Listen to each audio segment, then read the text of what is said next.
and executed. During the Civil War, the Constitutional Republic abandoned Congress, which forced President Lincoln to issue martial law. At this time, the Republic was taken over by foreign insurgents who replaced it with the United States of America, Inc., in all caps, in 1871. A corporation that had the same name, the United States. What better way to replace it without anyone noticing that they just got turned into a business and commercialized? Now, this corporation was later purchased by the banking powers behind the Fed in 1912. The Fed was created in 1913. Why did this happen? Well, the US was bankrupt when we sold the United States to foreign banking cartels, if you will. Salvage liens were placed on every asset.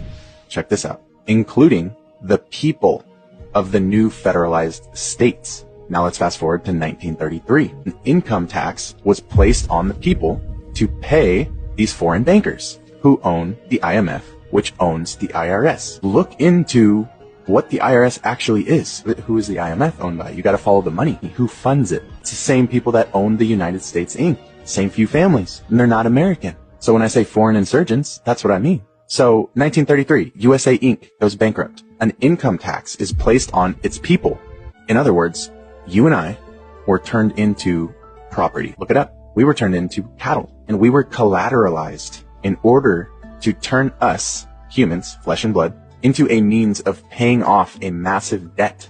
But the problem is that while you are technically a person, you've entered into contracts that you're completely unaware of, such as your birth certificate, social security number, etc., that are all saying, I consent to being collateralized. You're living as property, as opposed to living as a blood and flesh natural being. On paper, you are property. You are a corporation right now. You might be hearing this and thinking, we're fucked. We're property? Are you kidding me? And that's true. And property doesn't have rights. But here is both the blessing and the curse. There are multiple of you. Just like there's multiple United States of Americas. Sleight of hand, remember? What hat do they want to wear?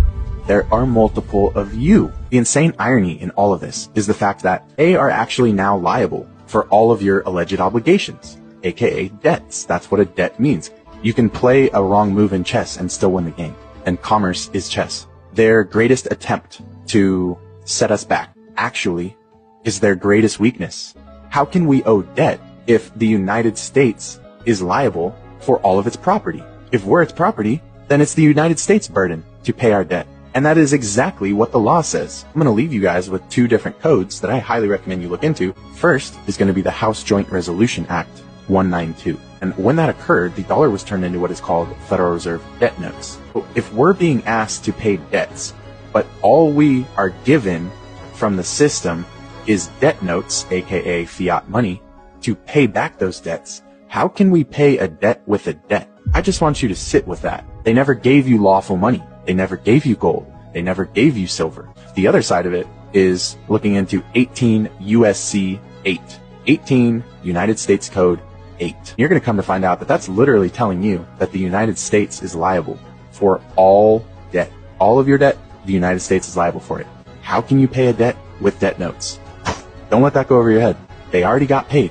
Whoever's coming after you, saying you owe a debt, whatever, they already got paid. Why would you be paying it twice? Common law, a completely different, higher level set of law that comes from God, the Creator, is for a natural blood and flesh man. And yet you have been following legal law your entire life, masterfully